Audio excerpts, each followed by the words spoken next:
ব্যবসায়িক যারা রয়েছেন, ব্যবসার মধ্যে বরকত পাচ্ছেন না, ব্যবসা উন্নতি হচ্ছে না, আপনার সাথে ব্যবসা দিয়েছে অথচ অনেক উন্নতি করে ফেলেছে, কিন্তু আপনার ব্যবসার মধ্যে কোনো উন্নতি নেই, বেচা কিনা নাই, তাহলে আপনি এই দোয়াটি প্রতিদিন যখন দোকান খুলবেন তখন এই দোয়াটি আপনি বেশি বেশি করে পড়বেন।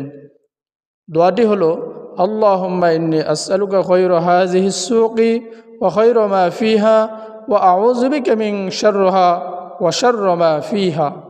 দোয়াটি আমি আবারও বলতেছি, আল্লাহুম্মা ইন্নী আসআলুকা খায়রা হাযিহিস সুকি ওয়া খায়রা মা ফিহা ওয়া আউযু বিকা মিন শাররিহা ওয়া শাররি মা ফিহা। এই দোয়াটি বেশি বেশি করে পাঠ করবেন, ইস্তেগফার বেশি বেশি করে পড়বেন, সততা রাখবেন। আল্লাহ সুবহানাহু ওয়া তাআলা আপনার ব্যবসার মধ্যে আয় বরকত দান করবেন। আমিন।